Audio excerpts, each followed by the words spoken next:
Welcome to the Voices of War, a podcast with a simple vision to bring to life the true costs of war through the voices of those who've lived it. I'm your host Maz, and I hope you enjoy this episode.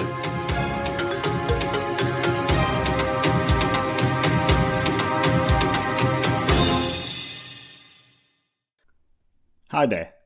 Before we get to the next episode with Džemil Hodžić, I feel that a short introduction is necessary. As you will hear, Džemil will describe in detail the hugely traumatic and emotional experience of watching his brother killed by a Serb sniper in the besieged Sarajevo in May 1995. As such, this episode may be quite disturbing to some listeners.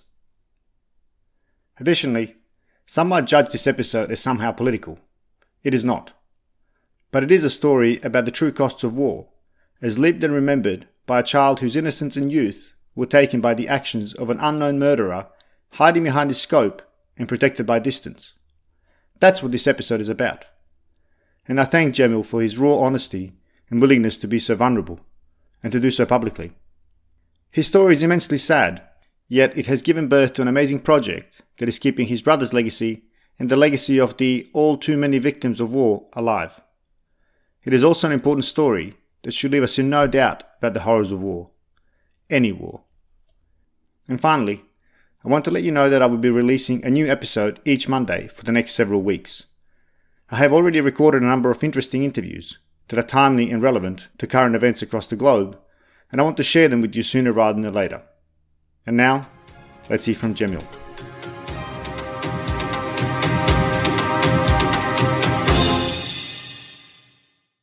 My guest today is Džemil Hodžić.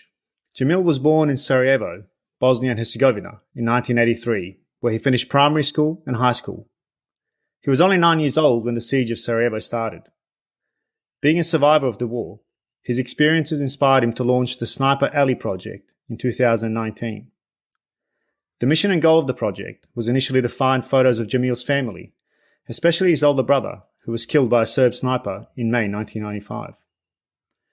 Džemil was only 12 when he witnessed the incident that changed his life forever. Since the inception of the project, it has grown immensely, and today, together with the help of other survivors, his aim is to establish a database to record and archive the life of his brother, as well as the lives of thousands of children who experienced the war in Sarajevo. By collecting photos of the siege and preserving the memory of survival through the eyes of children, Džemil seeks to tell those stories that have been long forgotten as a way of preserving the truth. Professionally, Džemil is now a senior video editor working for Al Jazeera English, an award-winning international news and current affairs channel, and lives in Doha, Qatar.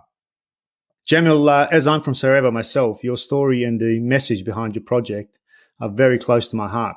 So a special thank you for joining me on the podcast. Thank you for having me. I really appreciate your invitation. I really do. Thank you. And also, I must say, it's we've just spoken off air a little bit, and of course we spoke in both our native language, Bosnian. So a special thanks as well for speaking to me in English, which I know for both of us has become our operational language rather than our mother tongue, so to say. So before we dive into your personal story, which is exceptionally moving, maybe we can start with life before the war. What do you remember of your life in Sarajevo before the shooting and the subsequent killing started? So I was 9 when it started. So the life before was, I was finishing grade 3, year 3. So I remember endless freedom, I would say. I think kids, before they hit puberty, I would say they are free and they are not aware of all the things that happen to them. It's like they don't acknowledge, or they don't see life as important as grown-ups do. So in a way, and what's really interesting with kids, they don't have nostalgia because there's nothing to be remembering before. So like kid who's 7 cannot miss the childhood when they were 4 because they don't remember it. So whenever someone asks me about before the war, my brain doesn't see it that way because my brain sees it as before my brother was killed and after my brother was killed. So his murder erase my childhood before the war, and the childhood during the war that I had is my childhood. So in a way, I see it as a happy childhood, even though it was war and killings and murdering and everything was happening. I don't see it as such as other kids because during that time my brother was alive. So my childhood before the war and up to 1995 is like a one piece, one childhood, because I didn't change the school, I didn't change I didn't relocate. We lived so peace and war merge into one another. And sometimes I would remember things that maybe happened in 1991, but actually they were happening in 1992. So it's very difficult for me to separate those two. I mean, it might sound bizarre to some, but that's how I perceive it, which is strange. But no, I don't think it is. I mean, while my story is vastly different to yours, I can certainly empathize with that because if I think of it properly, I think you're spot on. If I think of my childhood was a happy one, and I think I'm only a year and a half older than you, so I was 10 and a bit when the war started. I think you're right. I remember life before the war started and life after the war started. That's for me a rather distinct line, as for you, the killing of your brother must be. What do you remember of the start of the war? How did it start for your family? Because and just to give some context, the reason I ask is because I have a very vivid memory of how it started for us. We lived in Ilija, which is to the west of Sarajevo, on the far west. And it was the first time my mother could hear the river, in 20 odd years or something. It was eerily quiet the day before the war started or the barricades went up. And it was that, after that night, well, she had a sleepless night, but the following morning, she had the feeling that something was very wrong and grabbed me, my brother, and of course my dad, and we went into the city centre. And that was the day that the barricades went up and all hell broke loose, so to speak. How did it start for you and your family? I remember I was playing outside, and we live in an old town. So I don't remember the date. It could be May the 10th or 15th, or it was heavy shelling. I remember that. And I remember I was counting grenades. I was like 1, 2, and then I would track them, try to locate them. That one hit there, that one hit there. And I remember people were collecting and gathering in the street to try to organize some kind of defense to join the army. And that night or tomorrow night, I remember my mom and my father talking about two of us leaving with my mother to Germany. I don't remember all the details, and this one is tricky one because after the war, maybe a few years back, my mom told me all the details. So I don't know if I heard them back then or I know all of these because she was telling me. But she wanted to leave for Germany with two of us, and my father immediately he said he's not leaving, he's not going anywhere, he's here to defend, because he was always member of the Patriotska Liga, Patriotic League. Yeah. And what's really interesting, my brother was 13 years old, and they asked him what he thinks. And I never shared this story, but I think it's interesting to show how my family operated in a way, how free I was. He's 13-year-old, and my parents asked him what he thinks, and he said, "I don't want to leave. I want to stay here with you, with my father," and we wanted to stay and be as one family, and that's how they decided to stay. So my mom was working in a hospital from day one, and my father was a soldier from day one to the last day. And I'm very proud of that. I mean, some people would think differently. They would say, "Oh, if we left, my brother wouldn't be killed." But I don't see it that way. doesn't come up to us. And sometimes I get asked, who's your hero? Who do you see as a role model? I mean, I have them in my house. My father passed away 5 years ago, but him and my mother, I know everyone thinks greatly of their parents. Of course, that's the way it should be. But what they did and how and they are ordinary people. I mean, just normal people like thousands others. So I remember that. I remember that we stayed, and I remember my father would go to the front line, my mother would go to the hospital, we would stay alone, cook, wash, I would collect the firewood, I would go to school, and I didn't see it as a burden. I didn't see it as a work time. I saw it as life. So it's like some people have better memory of the start of the war. I don't. My birthday is on 24th of May, and I remember I had it in the shelter. But even then, having it in the shelter, it was really cool, so to say, because it was like 20 kids. We didn't have a cake, we had something else. And it was no school. So it's, I don't see it as a trauma, I have to say. Because, as I said before, nobody pushed me out of my house. I haven't seen anyone dead yet. So it's still like adventure. Yeah.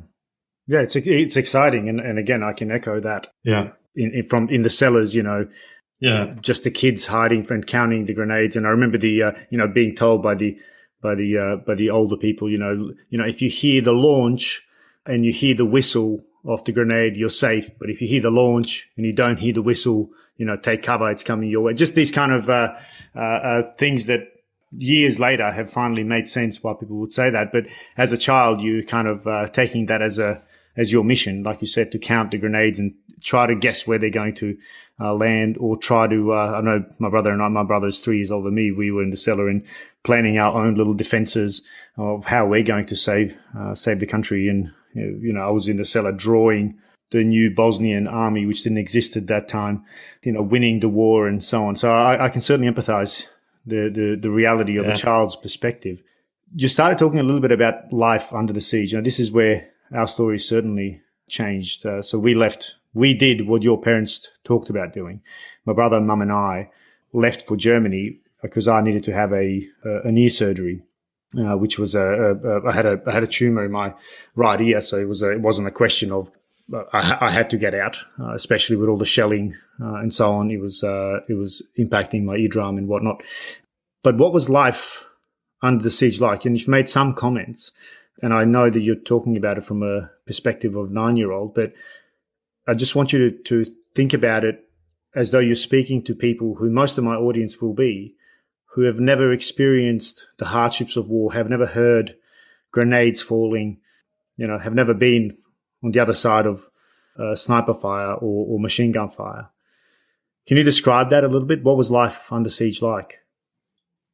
So I would say that the worst part of it would be winter.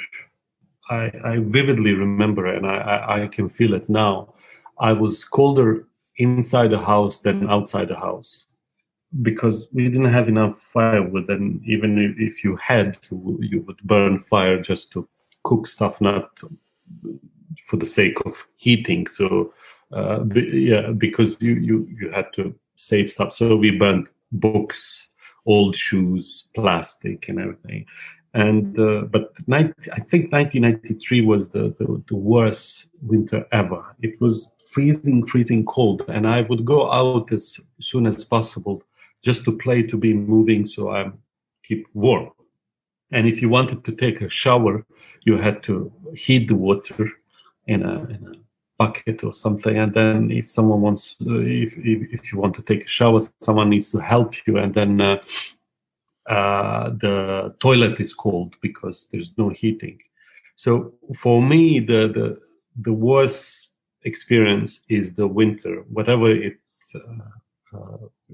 I don't remember, for example, food that much. I remember that we ate macaroni and rice a lot, and after the war, I thought, and I still think, that I don't have any bad memories of that and trauma. But then I realized I didn't eat macaroni till 2007, and when I ate it for the first time in 2007, it was in someone else's house. I was hungry, and they prepared it, and I couldn't say, "I'm not eating this. It's just rude."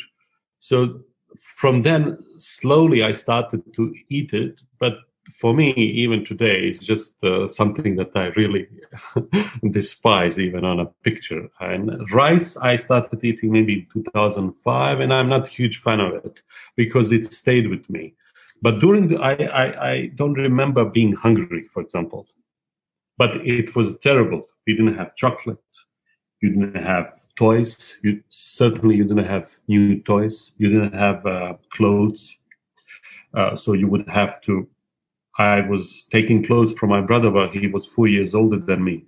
So sometimes it would be like much bigger, but still I would wear it. I remember I didn't have shoes for football, and I would wear his shoes, but then I would put winter socks, 2 pairs of winter socks, so they fit. So yeah. all these small details maybe can give a bigger picture to someone who never experienced anything like it. So having not having water, electricity, and heating, you kind of get used to it. But these things, you don't have school equipment like pencils, paper. If you go to school, you don't have food. You bring something from your home. But one thing that was, I wouldn't say good, but we were all in this together. So there was no exclusion, and there was no one was prioritized. So if you are hungry, everyone is hungry. So you can't complain to anyone. It's similar with COVID, but now COVID is so international. So, for example, jokes about COVID, when you tell them, you don't have to explain any context. You don't have to. Everyone gets it immediately. So during the war, everyone understood everything immediately. If you say, I didn't wash for 2 days or 3 days or 10 days, or I don't have enough of salt, people get you, and that's it. And but I have to say, if I was a parent, as I'm today, it would be much, much harder. And from this perspective today, I always imagine when I'm changing diapers, let's say, or buying organic baby food that's expensive, I immediately imagine those times, let's say 1993, and how did people survive? Because even if you had money, let's say you sell something, there is no place to buy it. You can't be. I mean, there was certain channels and everything, but not all the time. And not for everyone, right? Exactly. You had to have connections. So what's my father stopped smoking immediately, and his cigarette ratios in the army was we used them as money. So we bought firewood, we bought food, eggs. And then my mom in 1993, she stopped smoking as well. So many people started smoking. They quit, which is really interesting. And then they use it as money. Yeah. Well, I guess necessity drives you towards when the priorities change so quickly. I mean, my dad tells me of those stories as well. He wasn't smoking during the war, but as a member of the army, they were getting the rations or whatever, however many packets they were getting. And, he was able to trade cigarettes for, things like meat, which, might sound absurd to most people nowadays, but a cigarette on the front line, has a certain value. And of course, meat in the home equally has a value. So it was a barter system that was well established. Did you go to school for most of the time, or how did that work? So that period when it comes to school is kind of foggy. So I remember memories of school. I remember going to school, homework and stuff like that. But I don't know which year is which year. So it's kind of all these 3 years merged. So in the beginning, we went to, I think, 3 different places, and all these 3 different places were shelters. So makeshift schools in someone's basement or in an old market shop, and protected with sandbags.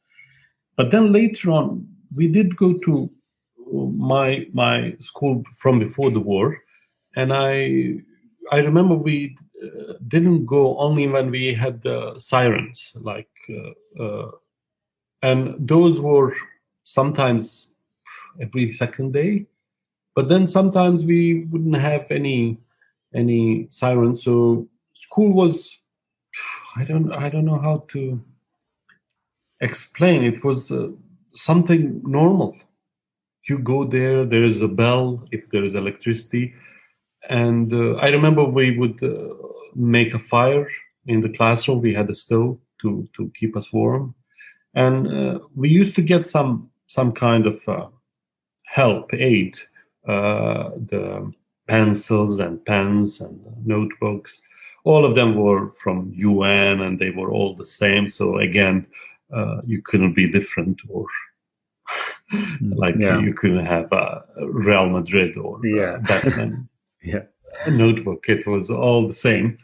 And but I do remember school, and I remember passing some classes, failing some classes. I remember computer lessons, and I was really good at it. So I really admire teachers and those people who organize it, because they didn't give up. Like, they really didn't give up. And you would think, who cares about school now? But we did go. Even when we had shooting, we would take cover and then continue. People were taking it seriously, and it's something to admire too. I don't know. Yeah, absolutely. And I think it's an important point to acknowledge as well, that despite the war, and even if in the short time I was there, war wasn't 24/7. And I mean, yes, you were under siege. You couldn't leave. There was no, electricity was coming intermittently, but shooting wasn't non-stop. And life tends to go on and finds ways around the adversity to keep going. And, of course, the Miss Bosnia made world headlines, where a Miss Bosnia contest was held, I think, in the cellar of, might have been the Holiday Inn Hotel or somewhere. Yeah. But that's almost an expression of almost resistance to the aggression, is to force life to continue. Perhaps going to school and trying to normalize whatever's happening is a small way of also showing resistance, that life can keep going. It's similar with tram, streetcar. When they launched it, I remember I ran away from school. I skipped a few lessons just to had the ride on it. And I was maybe 10, 11. That's, from this perspective, mentally, it's idiotic, because they did shoot. But we wanted normality. We wanted life before the war. I mean, we wanted something. Hey, I was riding a tram. And I remember I would skip lessons to go to swim in the Bandbasha area. And for some reason, they didn't shoot much there, or I don't remember anyone getting killed there, because it's protected. It's in between rocks. And sometimes I have few photos from some of the photographers, but not much was recorded back then. But I do remember it was like going to Croatia. I mean, it's war and everything, but you are swimming and enjoying life. And most of these times, my parents wouldn't know. They had no idea. I mean, my mom was in hospital. My father was for a month, 1 month he was on Mount Igman.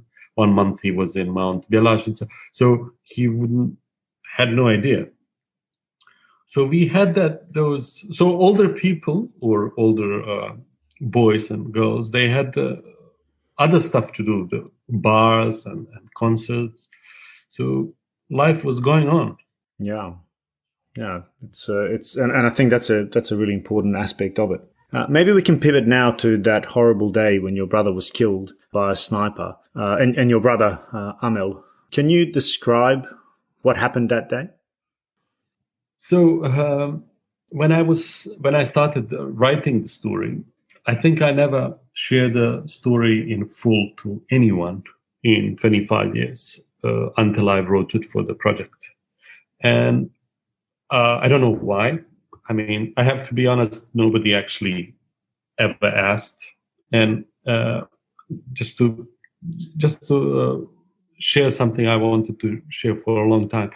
It's interesting how nobody cared, and I was a child when the war finished. So in 1996, I was 13 years old. Since then, nobody ever asked, "How are you? Can you tell me more?" So primary school, high school, university, later on when I was working in companies, it's really interesting. And maybe that part of me, the part of my life, didn't let me write this story because I thought nobody cares, or why would I write it? Because nobody actually is asking. So through the project, when I started writing it, I had, I think, 11 drafts till the final one. And I was always like trying to write it, but from my perspective, but not only about myself, but about everyone else who suffered or who got killed. So it was May the 3rd, 1995, Wednesday. We were home alone. My father was, I don't remember him that morning, to be honest. So he was on the front line, and in 1995, he had some other stuff to do. So that day, he was not on the front line. He had a day off, but he was not at home. I remember that. My mom, she came from the night shift from hospital, and she didn't go to sleep. She went to make us lunch. And she came maybe 8, 9. She came home and we had breakfast. Me and my brother, we had breakfast. I remember the breakfast. I remember the chocolate we shared. I have the chocolate cover still. I saved it. I preserved it. And we went out to play. And I remember he was very good in tennis player. What's really interesting, he's an artist and lefty. But besides being artist, he was really, really good in tennis, table tennis, and chess. Really good. And I remember they were competing who can hit the ball the farthest. And that was maybe 11 o'clock. Then we came back into the street close to our house, and they started playing tennis. I was playing marbles with my friends, and it was truce, peaceful, May, beautiful, sunny. So when he was killed, when he was shot, it was one shot first in his chest. I almost lost my hearing.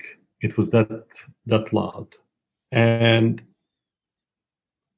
few days before that, they were saying that we have a sniper nest who will try to kill the Serb and try to attack them. So when I heard the shot, I thought it was our guys. Because it was so loud, I thought it must be closer to us because it's that loud. But then within seconds, I saw him leaned forward and holding his chest, and my friend, she hugged him and she was holding him. So I was 12 and I didn't think of crying. I didn't think of helping him. I went straight to inside the house and I told my mom. I grabbed the blanket. I called the ambulance. And I went outside to cover him with the blanket. And when I came back, my mom was already trying to help him and trying to. Even today, what I remember is people screaming. I don't remember faces, only one face, but I think it was like 30 people crying and screaming. except me and my mom, because I was so focused on helping her.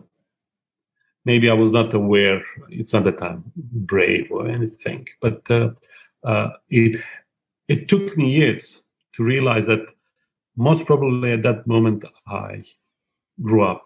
It was a shift from a boy, not a teenager, from a boy to a grown-up man.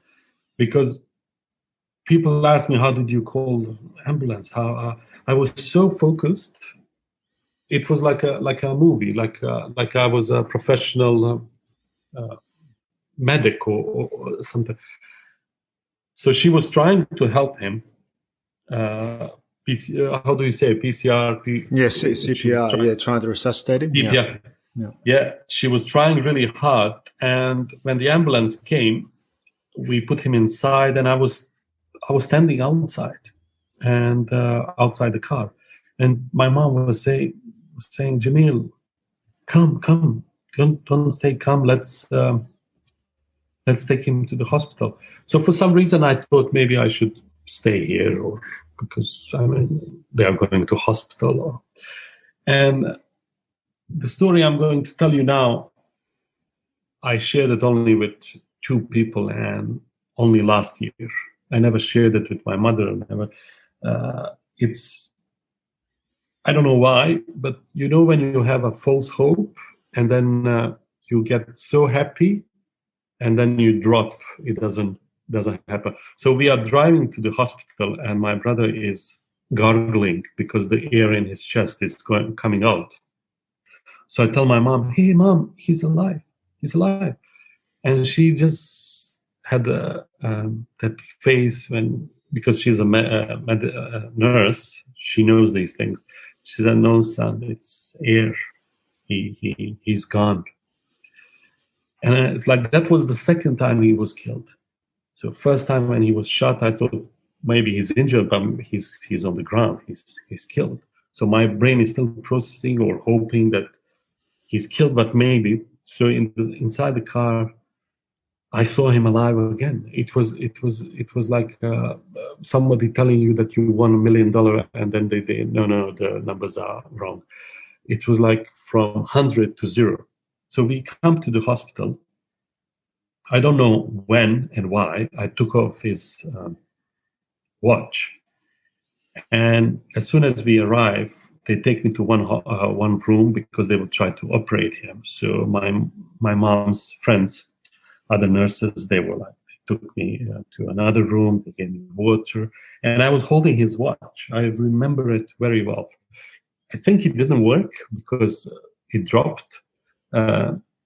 It's a Seiko Classic, Seiko 5 that older people have automatic. So it dropped, and it was full of blood. And I was just holding it like I'm holding him, like it was something his with me. And I don't know why I took it off. I'm a child. It's not that he's going away forever.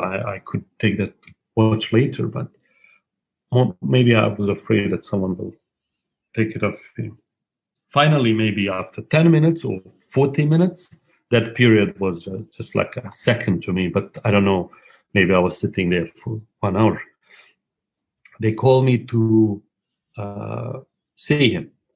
So I entered the room. He's on the concrete bed or whatever it is. It's not morgue, but it's just one bed. And the room is full, like doctors, nurses. And I see my father there. And I see my mother, and nobody's crying. And my first initial thought was like, hey, he's alive. Because nobody's crying. And my mom, I don't think she had any pills at that moment. But she had that face, she was not happy, but she had a face of a person who got relieved of a huge pain. She said, come, Džemil, kiss your brother. So when she said, kiss your brother, I thought, hey, he's alive. So I was approaching the bed to hug him, and then she said, kiss him last time. my whole world crashed in that moment. I never shared this before. And I realized that day, he died 3 times in front of me. Sorry. No, oh, man. Thank you. Thank you for sharing that. Welcome.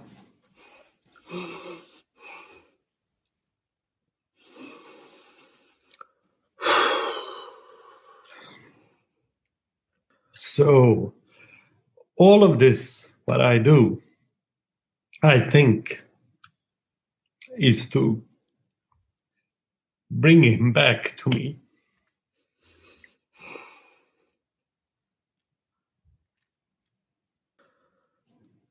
I'm speechless, man. I'm in awe of what you're saying and what you're doing. And the pain in your voice is ripping a hole in my heart. Yeah, I'm speechless, and I'm sorry that you had to go through that. That's yeah. I have to say, it's difficult, but it's helping, and I hope it helps someone else. Yeah. I didn't share it for 25 years, and who knows why. But when I do now, I don't care anymore, so to say, what will someone say and how will someone perceive it. It's just liberating, so it's why not? Yeah, and as you said, I mean, if it can help other people on their path to some resemblance of peace in their mind or in their heart, or if it brings them closer to the ones that have been killed, then you're also honoring your brother's death. Yeah. Sorry, go on. Yes, and I'm sure there are other people who never share their stories, and I truly understand them. I don't judge them. I don't agree with them that they shouldn't share them. I think they should, because it helped me. It helped so many others. But I do understand them, because people don't want to. Some people want to forget it and leave it behind, which is fine. I don't agree with that, but completely understand it, because if someone asked me 3 years ago, 2 years ago, I would be the same. So it would be like judging myself 3 years ago. So it's and I guess everybody normal. Yeah, that's right. Everybody deals with pain and suffering in their own unique way. But I think you're spot on. Getting it off your chest, speaking, sharing, and connecting with others over pain in some small way helps alleviate that pain. And that's, of course, through your story, but also through many other stories of survivors of horrible instances of war speak for that as well. Yeah. I'm interested. You said you only saw one face, and there were 30 faces. Are you referring to your brother's face? No, I saw his face, and him trying to be saved, and I remember my mom, but I remember one friend crying and screaming really loud. I remember the voices. I remember the girls and boys and running around and everything. But if you don't look, there's nothing to be remembered, and then you forget, of course. But one friend I remember really well, and he was the one who said, "Let's go to our house while your mother is in the hospital." I remember that as well. And when my mom said, "Come with us," so he was offering to take me to his house. It's a childhood friend. But I don't remember. It was like a matrix. Everyone is like blurred and gliding. And I was just focused on my mom and on my brother. And that's why they say sometimes it's really important to speak to people who were there. So I have this idea, but who knows, with the project and everything, it's too many things to do. But I would love to find all of them and interview all of them and then overlap it and make a short movie or just like a document of that day, because I would like to see and hear how they saw it and where they were when they heard it.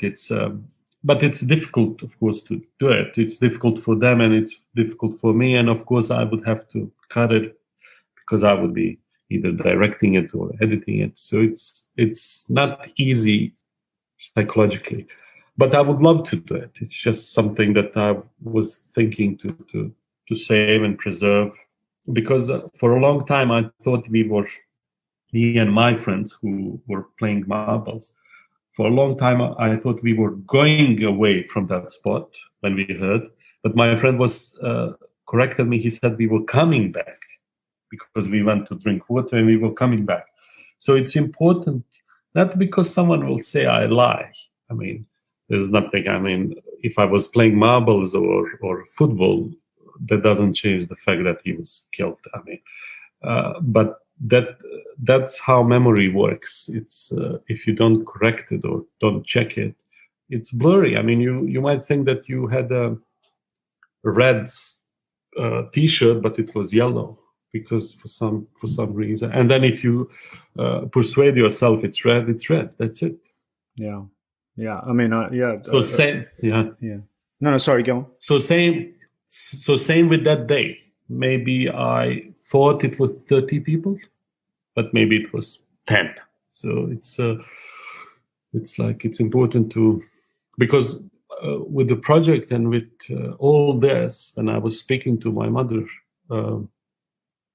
I learned a lot from her, and then I decided I did an interview with her. We recorded almost 3 hours of interview with her, and I asked some questions. That I never asked before, and there were things that I didn't know at all.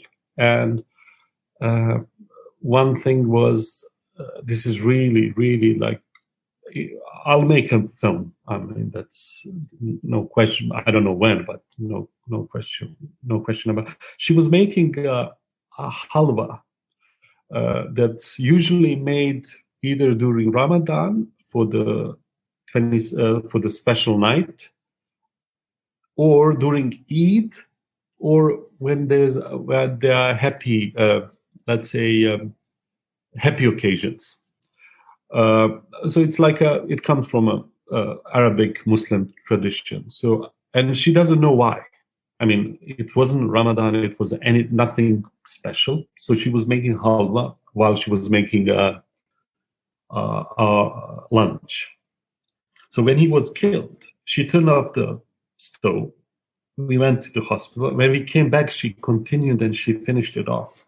And her brother came and he said, "What are you doing?" She said, "I'm finishing it off.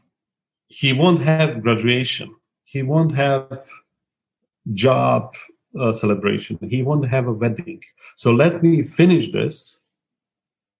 And that's it." In 2019, she told me this in an interview that she never, ever made it in 25 years since then. She says, "I can't." And then for the interview, we made one, and it went bad. It overburned, overcooked. And she says, "You see, I can't make it. So those small details you don't share, but they leave the mark, they leave the scar. Same as, I mean, it's not the same. I don't eat macaroni. But for example, for me, one thing that I never ever do is I never say to anyone brother or bro, or because my tongue, I can't. I have only one brother. It's not that I don't respect people. And when they do to me, I just feel uncomfortable. I know they mean the best. So there are these small details that impact us, but you cannot explain this to anyone. I would have to explain all the context. So if someone doesn't know that my brother was killed and they go, "Hey, brother, what's up? I cannot go." "Hey, don't call me that." So I say, "Hey, hi, how are you?" But I feel uncomfortable. It's not that I don't like it, but I cannot accept it. It feels dishonest, maybe. It's I don't know. That's trauma. That's a scar. Yeah. What was it like for your parents afterwards, in the days afterwards, and the following weeks, or for your family, not just your parents, but your whole family? So, my mom, she couldn't stay to live there. She couldn't stand it. Everything was reminding her of my brother and the whole place, the house, the street. So we moved within 2 weeks. We asked people, is there any place anywhere? So we moved away in 2 weeks' time because she couldn't stand it. And it was really difficult for her, especially. My father took it hard, but he didn't show it. He got diabetes later on, and I know he took it hard, but he never showed. He died without crying, so he never cried. So if you don't cry, if you don't show any pain or sorrow, it reflects your insides, I would say. And he died of cancer, and most probably that cancer came from that. So when we moved away, she was overly protective of me, because now I'm the only one. Even though I don't see myself as one, I never say I'm only child. I always say it's two of us, but one of us is killed. They tried to have a baby, but my mom, she had miscarriage. She was how old? 39 at that time. So, I mean, already maybe bad dieting, and it's still war. It's 1986 that she had a miscarriage. But just recently, she confessed, maybe I never asked, that she was on pills from almost day one. So she suffered a lot, and I would say she even today suffers. She's a very, very hard woman, very brave, dedicated, but she suffers a lot. But I have to say, maybe myself and my family give her some kind of not hope, but my son is named after my brother, so there's his legacy. There's something. Even today, she called me by his name, sometimes by mistake. I don't mind it. I heard it happens a lot. For some people, never. But for my mom, she sometimes calls me Amel. And I like it, I have to say. Maybe I remind her of him. And so today, when we talk about my brother, we don't cry. We don't remember sad stuff. We remember good stuff.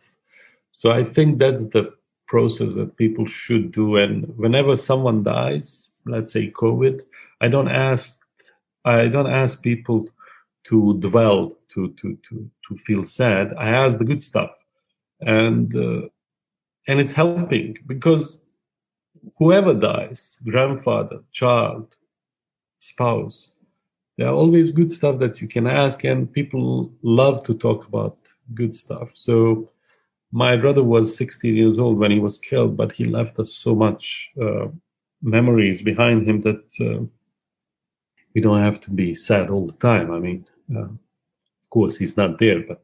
And what are some of those positive memories that you look back on? So he was very calm.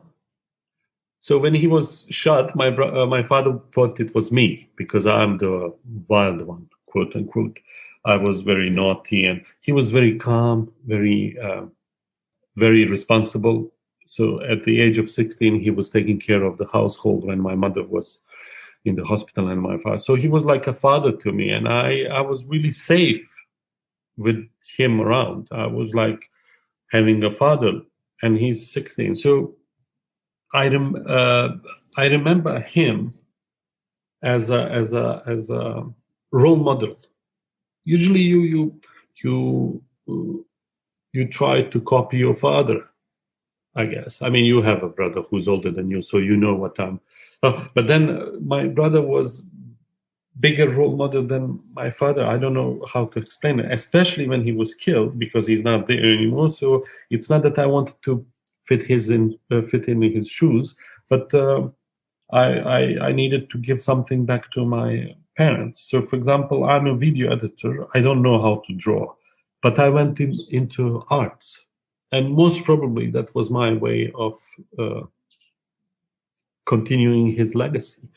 So whenever I needed something, he would be there to help me. So those memories, of course, my mom has more because she knows everything even before I came. But for example, he's 4 years older than me, and she would say that he would take care of me when he was 5, almost like a grown-up. He would feed me and take care of me, never hit me. And so I guess we used to sleep together in one bed. We used to eat together.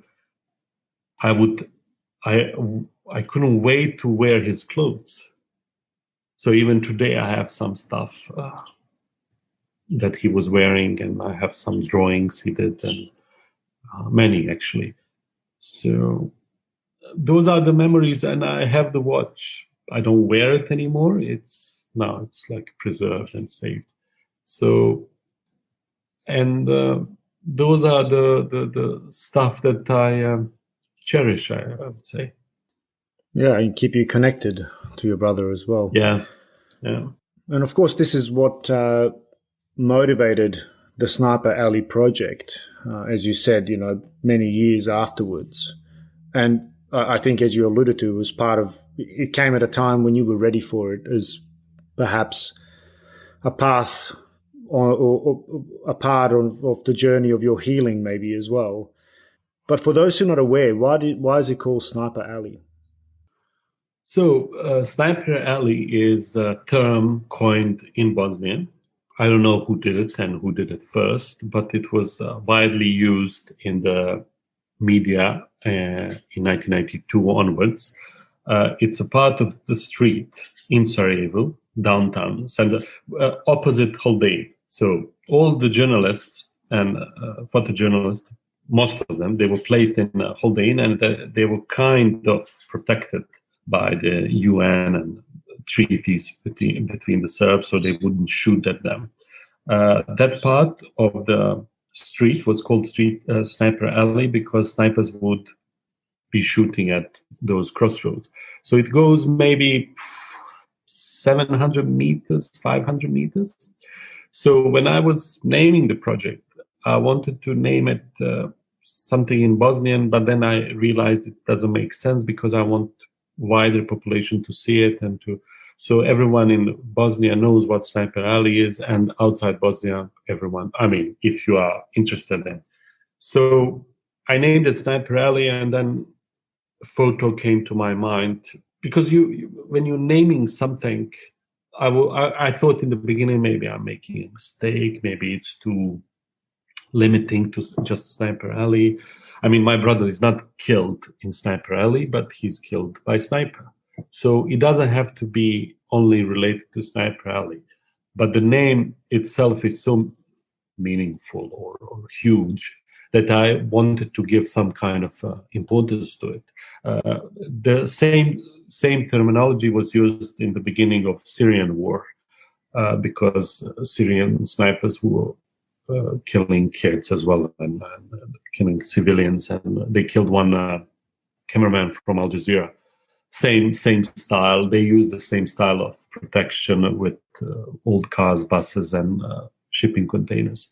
So that's how I came with the name.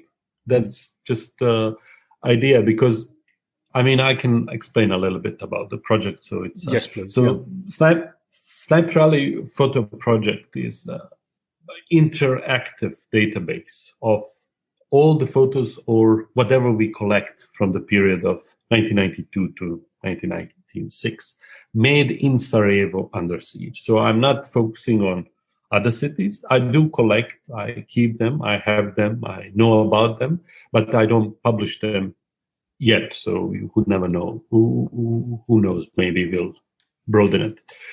The project in itself is difficult to explain because right from the start, it didn't have only one sole mission, but many. And as the time passes by, we are witnessing and we are realizing it has branched out to many different directions.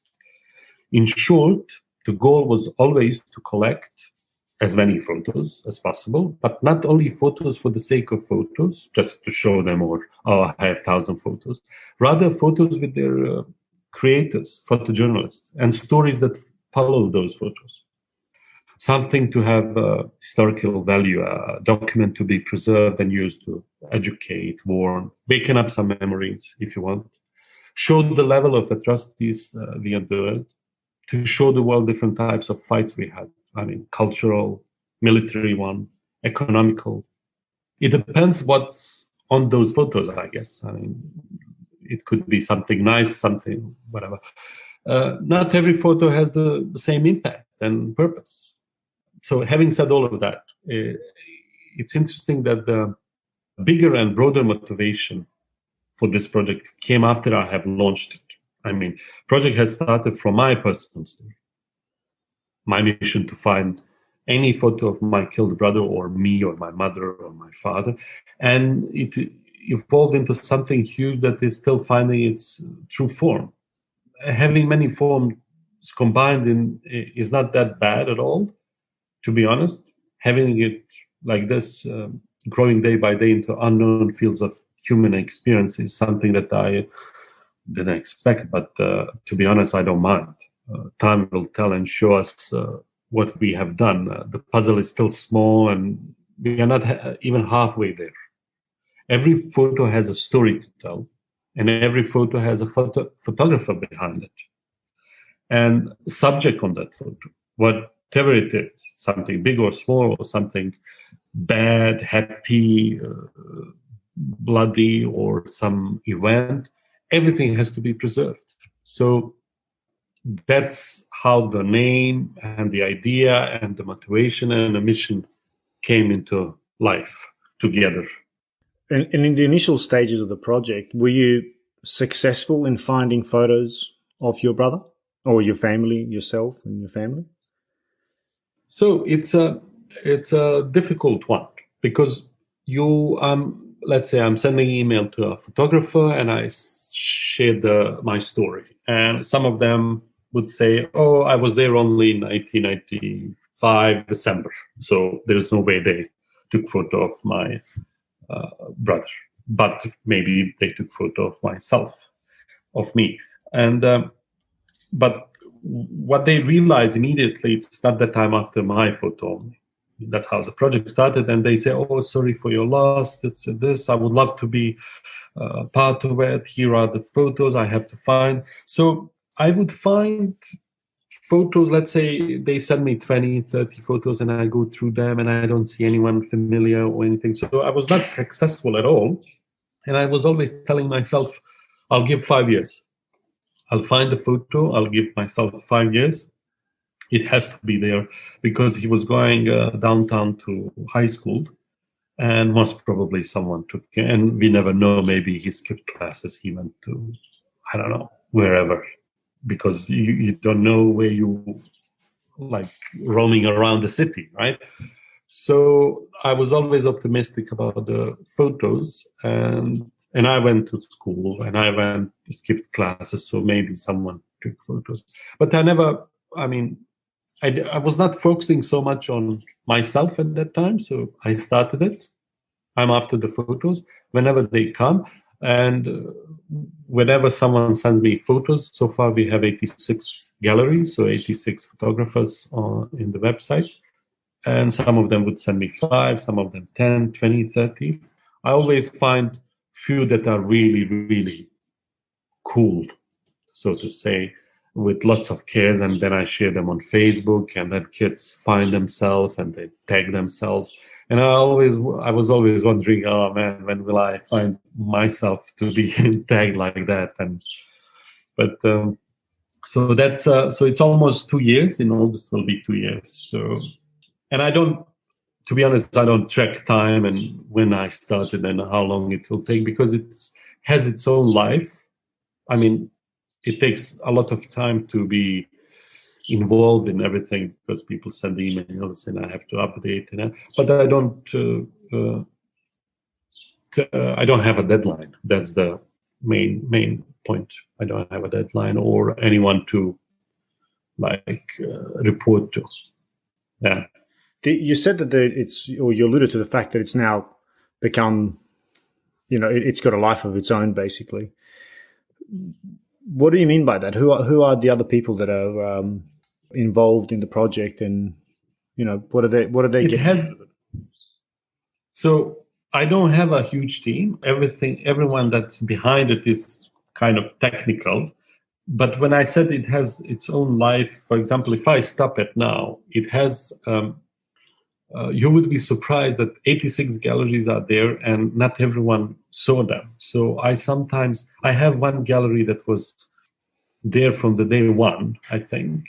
And just recently, one girl recognized her friend in the photo. So people don't check them. They don't check them regularly. So when I say life on its own, if I don't do anything, I did 86 galleries. And they will stay there. It's like more than 1,000 photos. And at some point, people will start recognizing more and more. And sadly, maybe some of these kids are dead and there are nobody to recognize them. So I hope not. But what I do is I update, fix stuff, put details, dates if I have them. But it's big on its own right now. But as I said before, we are not halfway through even, because 250 photographers are on my list. They were there, 250 of them. I have collected the list. And at least 30 to 40 of them promised to send me photos. So 40 of them I'm waiting to publish. And who knows what's going to be on those photos, because most of these photos are never seen before. Yeah.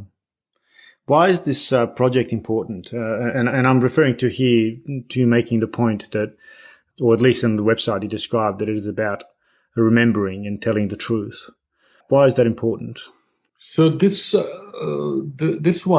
project is different when it comes to remembering. It's different because it's not only about remembering for the sake of it, like you remember, let's say, music, films, or concerts, or culture. It's important, right? When was this treaty signed, or when was this World Cup, or yesterday was, for example, I started collecting all these in my head. I don't know why. Yesterday was 20 years since Dan Stanovic won the Palm in Cannes for his No Man's Land, when everything started. So yesterday was so I remember these, but remembering the war and what we experienced is about the justice as well. Not only we remember events and important dates in history, but remembering the dead and the war is not only to preserve it in that way. It's to save it from forgetting and to honor the dead and survivors of the war. At least, that's at least to show them some kind of respect and justice, if not for today, then for the future generations. Nobody was sentenced to jail and nobody was taken to court, for example, when it comes to Serb snipers killing people in Sarajevo on the siege. My brother's killer is a free man somewhere, maybe in Serbia, maybe in Australia or America, who knows? Maybe we never get him. Maybe we do, but the details and documents are here to show the world that my brother and other killed children and those who survived the siege are not just some statistical figures, but real people with names and faces. Forgetting them would be unjust and would mean killing them a second time, as the famous quote goes. I would dare and say it's one of the most important things regarding the war and genocide in Bosnia and Herzegovina, because if we forget, there won't be no one to remind people in the future, like from 20 years, 30 years, someone fascist or some people might come and they could just say, it never happened, or it happened this way or that way. So it is really important. And in a world of alternate facts and parallel stories, right, it's very easy to manipulate information. And I guess you work in media and television now. I guess you really see the power of storytelling and narrative, right? Yeah, it's. I would say it's everything. It's how people and the world see you, and there's not much you can do about it if it's said the wrong way. If I could say it that way, I mean, in Bosnia we have enough voices in the country that do defend our history and truth. We have fighters, we have people who do research, write books, and do films. This project is a small contribution to that. I mean, I go into under that category of fighting the alternative facts. I mean, I'm preserving, at least for myself, and then I try to share as much as possible with the rest of the world. I mean, we have created something as a platform for ourselves and others who had similar or worse experiences. And with the project, we made a place where we survivors can talk and share our stories without anybody whitewashing them or editorially changing them in order to be, politically correct to oppressor and oppressed. Like neutrality, like just.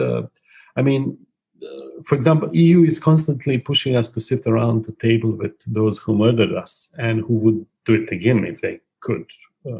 Killers and genocide deniers. I mean, people who are directly creating different narratives regarding our war. They either lie about the numbers killed and their crimes, or they say we did it ourselves. I mean, I sometimes joke about the Serb army, and I say they are the worst army in the world because whatever projectile or whatever shooting they had, they always miss. Because whoever died, it's not them. I mean, so what were you shooting at then? But history is on our side. Yes, but we can't stop fighting them. Because if we stop, I mean, they don't. I mean, it's obvious they don't. Because they're like every fascist in the world, driven by hate. And, I mean, they don't have a limit. Their ultimate goal is to exterminate and ethnically cleanse the land from everything different from them. I mean, we have seen it in America. They would have never been stopped if Trump was elected again. I mean, fascists tend to push and push until their goal is achieved. I mean, that's why we have to talk about these things and label them and name them properly. Fascist is a fascist, and there is no debate with them.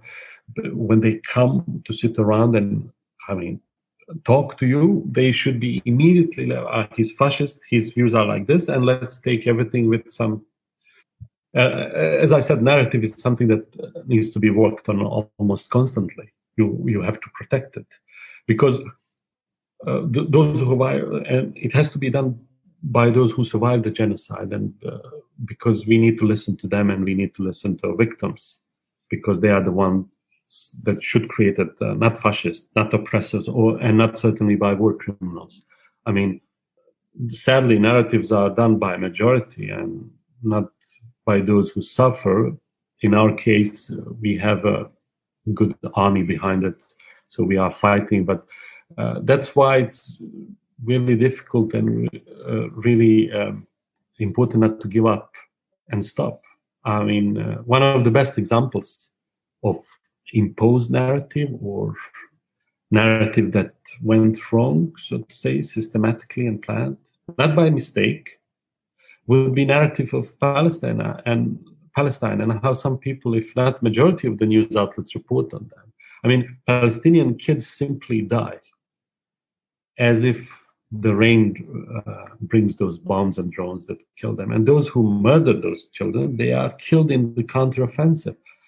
I mean, you can notice here they don't die, they get killed. And Reuters said that the building has collapsed after the missile strike.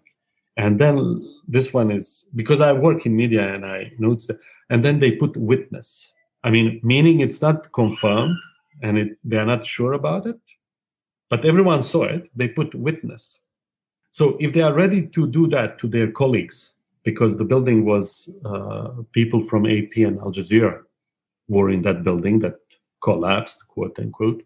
If they are ready to do that to their colleagues for whatever reason, imagine what they would do or not do to Palestinian kids. It's written extensively about these, books and studies are done, films are made. People are aware and talk about it.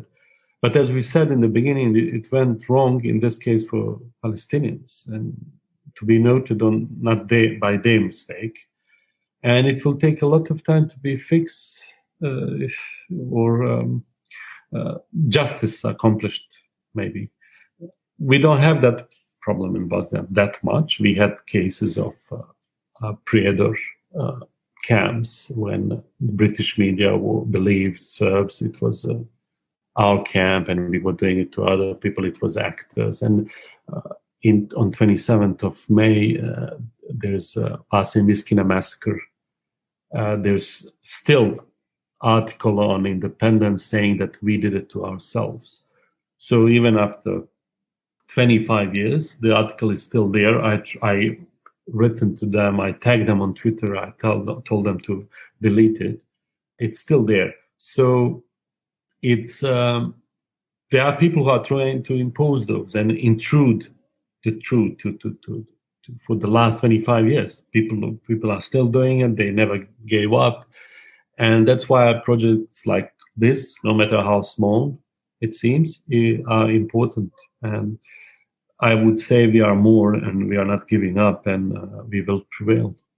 Yep, absolutely. And all the power to you. Congratulations on the project, because I think you're spot on.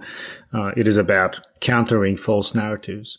And ultimately it is those narratives that fuel the divisions and fuel conflict and justify conflict and explain conflict. And maybe this is a question. I'm not sure how I'm not even sure how to ask it, given your circumstances. But in your mind, how is it possible, even for let's say a professional soldier? I don't know if let's assume it was a professional soldier. Probably wasn't. Probably was a weekend warrior or something. How is it possible to take a side picture and then pull the trigger and kill a child? How does that happen? How does that mental leap happen in a person? It's, I would say it's, they're breeding them on hate. So I wouldn't justify him doing it because he was raised hating us or hating anything different. But I would say they are damaged. So, but one thing that everyone makes a mistake is lots of foreigners, lots of foreign press. They always say that those are savages, lunatics, idiots. But there's army behind them. There is a commander, there's a general, there's, Hodžić and Mladić. They are highly educated people and they have the same views. They would do it the same. So we shouldn't fall in this trap and say, yeah, these people are uneducated, and people say are peasants and rural areas. It's hate what is driving them. I mean, we see it all around the world, and ISIL or Uyghurs or Myanmar or now Israel. It's seemingly those people are normal people, but psychologically and ideologically, they are damaged for life, because I have a list of kids who are killed, and some of them are Catholics, some of them are Orthodox. Not everyone is a Muslim, and they didn't know who they were killing exactly. So they were killing anything that was not on their side, quote unquote, or didn't agreed to their ideology. And if you listen to Hodžić or Mladić from 1991, 1992, 3, 4, and now we have documents and leaks, what they were saying on the phone with Milosevic and Tudjman, and how they speak in private, you can tell that they are proper fascists, like Hitler's. So we should never label them as idiots, stupid, because it diminishes the size of their evilness, or how to say it. Because idiot is not his fault. He's an idiot because he has a mental or a medical condition. So calling Hodžić idiot, his actions are idiotic, but he's perfectly healthy in terms of medicine. Of course, he's maniac for his actions, and even today he's defending it. I would worry because they have followers. So they have people who protect him, follow him, they are proud of him, and they are proud of what he achieved. So we have a Serbian president in Bosnia who is complaining that Hodžić will go to British jail because British jails are awful and not safe for Hodžić. So even today in 2021, he's protecting him. So he's not seeing him as a human being, and it's like, hey, it's not fair to him. He sees him as his heroes. So it's fair to say that he shares his views, meaning his ideology, and he would do the same if he could. So it's a difficult one because I don't know what's in their heads. Certainly it's hard to comprehend, because on a daily basis I read what they did, and some kids are 6 years old and they shot in the head while riding a bike. My brother was playing tennis. He was 16 years old. He was told, I don't want to justify any kind of killing, but he saw him as the tallest amongst us. And it was truth. It was a one shot. And then after that shot, he tried to scare us a little bit. He shot just empty. He was shooting at the rooftops just to show some bravery, quote unquote. So killing a kid, it's not something you can approve, understand. It's, I don't know. Are you able to forgive? Or does that word even, what does that word mean to you, forgiveness?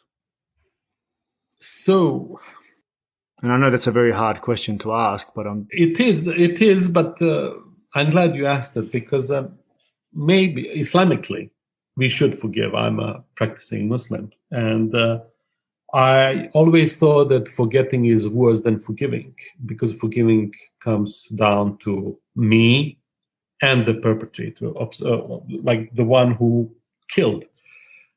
Forgetting, it impacts the future generations. It impacts, like, I'm erasing history because I was the one who experienced it. So if I forget and not share, people wouldn't know. Maybe I would, to be clear, 100% honest with you. But again, the problem is nobody is asking for it. So for me to forgive, like, just for the sake of forgiveness and to be seen as a really open mind, and is stupid. It doesn't make any purpose, because there's nobody in 25 years, last 25 years, 26, that came forward and asked for forgiveness out of those who actually did stuff. I'm not talking about activists. I'm not talking about really nice, good human beings, artists, musicians who are ashamed of their atrocity. What's happening on the other side for those who actually were involved? They are proud of it. What's funny, they say we never did it, but we would repeat it, which is, like, make up your mind. It's really, really, because they don't want to confess, but they want to be proud of it. And so if someone came forward and say, would you forgive me? I did this and that.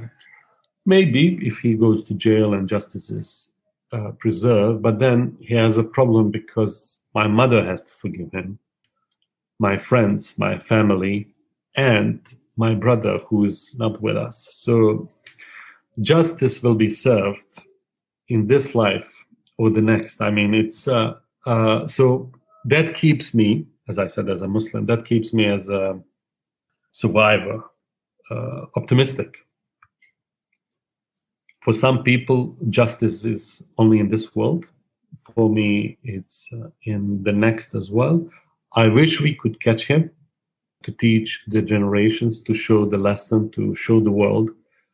But the problem is bigger than that, because the whole country is behind them. And when I say the whole country, I mean the government and all the politicians and police. And I'm not talking about ordinary people.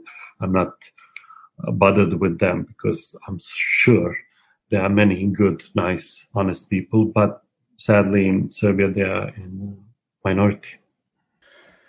Džemil, you've been exceptionally gracious with your time, and I'm conscious that we've gone well over the time we've planned. But maybe one last question. You're a father now, and you said your son's name is Amel. Is that your only child, or do you have other kids? Or I have 5 kids. Oh wow! I have 4 daughters and 1 son, and I always wanted to have a lot of kids, even when I was child. But when my brother was killed, I immediately decided that if I ever get a son, he will be named Amel. And when I got my son, and when I got 3rd child, 4th child, I realized that subconsciously I wanted to do something for my brother as well. So, believe it or not, whenever I go to see the memorial plate with all the children's names who were killed in Sarajevo, I see, let's say, a girl who's 1979 or 1980 ages of my brother, and I always imagine her married to my brother. And I always imagine how much is lost, how much potential is lost. So my way of preserving memory of him and that girl is to have 2 kids for me and my wife, 1 kid for my brother, 1 kid for his future wife, and then 1 child for them. I mean, to some people it might sound not normal, but I did stuff for him in my life, in my head, because he's not there, so I would do it for him, and that's one thing that I did for him, I have to say. But I didn't know it in the beginning.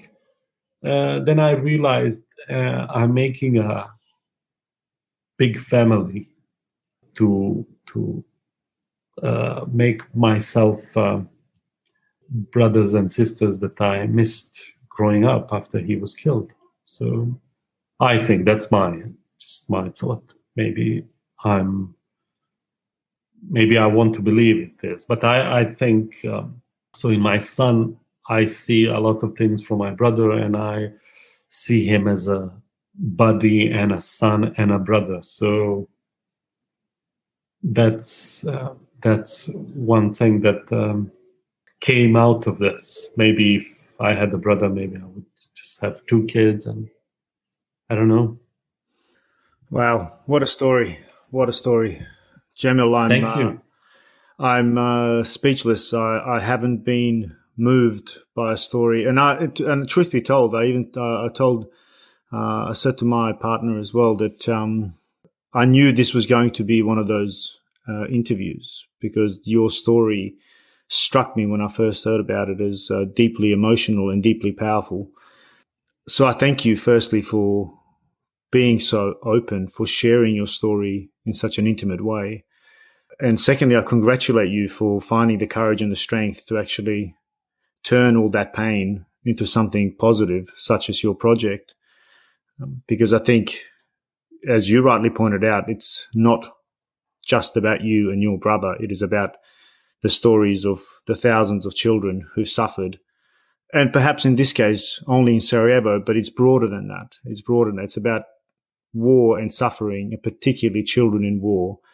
And then, of course, the scars that they carry for the rest of their lives. So absolutely in awe of what you're doing, mate, and I wish you the best of luck. And truly, thank you for giving me so much of your time. I really appreciate it.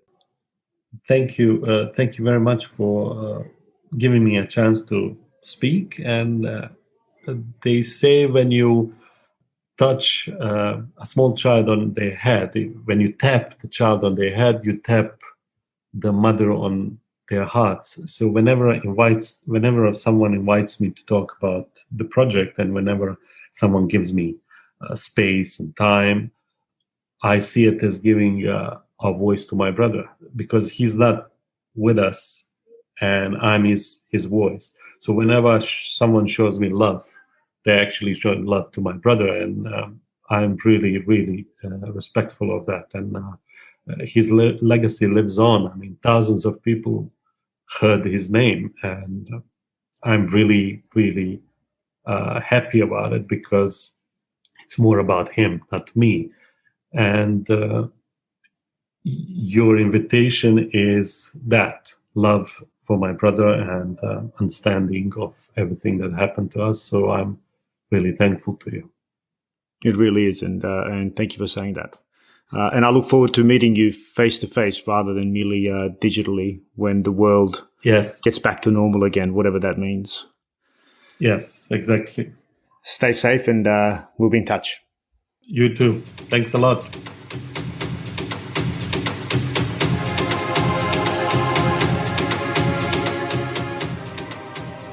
Thanks for joining us for another episode of The Voices of War. You can access all episodes on www.thevoicesofwar.com or by subscribing wherever you get your favourite podcasts. And while you're there, please give us a review, as we'd love to hear what you think. If you'd like to recommend a guest for the show, you can reach me on info@thevoicesofwar.com.